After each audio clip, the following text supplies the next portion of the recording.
Mentari pagi di kontrakan petak itu terasa dingin, bukan karena suhu, melainkan karena keheningan yang menyesakan.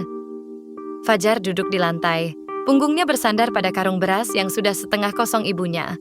Rina sedang di dapur, suara gemerincing sendok beradu dengan panci kosong satu-satunya irama pagi.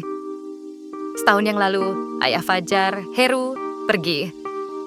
Perceraian mereka bukan didasari pertengkaran besar, melainkan pertengkaran kecil yang tak kunjung usai tentang uang. Uang sewa, uang sekolah, uang makan. Heru yang berprofesi sebagai buruh harian, akhirnya memilih untuk menyerah pada beban dan pergi mencari pekerjaan di luar kota, mengirimkan selembar 2 lembar, yang jumlahnya tak pernah cukup. Efek perceraian itu tidak hanya merusak hati, tetapi juga isi dompet. Rina, yang hanya lulusan SMP, kini bekerja serabutan sebagai pencuci piring di warung makan. Gajinya pas-pasan, bahkan sering terlambat. Fajar, panggil Rina, menyodorkan piring berisi nasi dan sedikit mie instan yang tersisa. Habiskan ya, nanti ke sekolah jangan jajan dulu. Fajar menelan makanannya perlahan. Ia tahu, jangan jajan dulu berarti tidak boleh jajan sama sekali. Sementara teman-temannya di SD Tunas Bangsa sibuk dengan es limun dan cireng, ia hanya bisa menikmati air dari botol minumnya.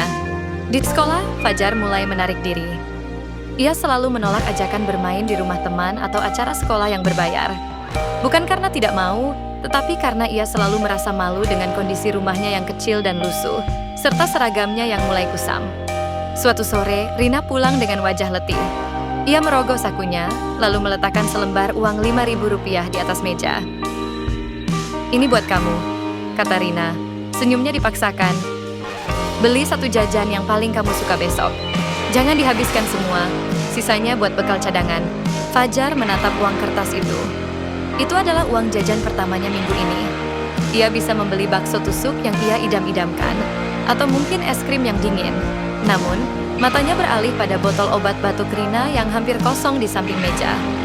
Rina sudah batuk selama seminggu, tapi selalu mengatakan, "Tidak apa-apa nak, cuma debu." Fajar tahu obat batuk itu mahal, dan uang Rp5.000 itu mungkin bisa membeli 1 kapsul yang dijual eceran di apotek. Malam itu, saat Rina sudah tertidur pulas karena kelelahan, Fajar diam-diam mengambil uang Rp5.000 itu. Ia melipatnya rapi, lalu menyelipkannya kembali ke dalam dompet Rina. "Loh Fajar, kenapa uangnya masih ada? Kamu nggak beli apa-apa?" Fajar menggeleng, matanya menatap sepatu usangnya. "Nggak Bu, nggak lapar aku kenyang sama air minum aja." Rina memeluk putranya erat-erat. Ia tahu Fajar berbohong. Ia tahu anaknya sudah tumbuh terlalu cepat, menanggung beban yang seharusnya tidak ia pikul. Air mata Rina menetes, membasahi rambut Fajar. Itu bukan air mata kesedihan atas kegagalan rumah tangganya, melainkan air mata kepedihan melihat cinta dan pengorbanan anaknya yang lahir dari kemiskinan dan ketiadaan. Ia mencium puncak kepala Fajar, berbisik, "Terima kasih nak. Ibu janji, ibu akan kerja lebih keras lagi." Fajar memejamkan mata dalam pelukan itu. Uang Rp5.000 itu mungkin tidak cukup untuk memenuhi semua kebutuhannya, tapi ia berharap itu cukup untuk membeli senyum ibunya kembali. Cerpen ini menyoroti bagaimana kesulitan ekonomi memperburuk dampak emosional dari perceraian pada seorang anak. Beban yang dipikul anak. Fajar adalah korban ganda. Ia kehilangan figur ayah, dan ia juga harus menghadapi kecemasan finansial. Anak-anak dari keluarga dengan ekonomi terbatas cenderung mengembangkan rasa tanggung jawab dan kecemasan yang prematur. Mereka sering menahan keinginan, menolak bersosialisasi karena rasa malu, bahkan berbohong untuk meringankan beban emosional orang tua, seperti yang dilakukan Fajar terhadap uang Rp5.000 itu. Perpisahan akibat harta, bukan hati. Perceraian dalam cerita ini disebabkan oleh tekanan ekonomi, stresor yang terus-menerus, menunjukkan bahwa kemiskinan dapat menghancurkan ikatan rumah tangga yang awalnya baik. Definisi cinta dalam keterbatasan. Kisah uang Rp5.000 adalah lambang. Uang itu mewakili kebutuhan Fajar, jajan, tetapi ia memilih untuk mengubahnya menjadi kebutuhan Rina, obat.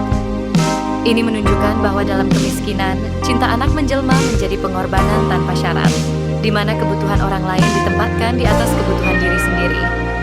Cerita ini menunjukkan bahwa bagi anak-anak dari keluarga yang kurang mampu, perceraian bukan hanya berarti perpisahan orang tua, tetapi juga hilangnya stabilitas dan keamanan finansial yang memaksa mereka kehilangan masa kanak-kanak mereka.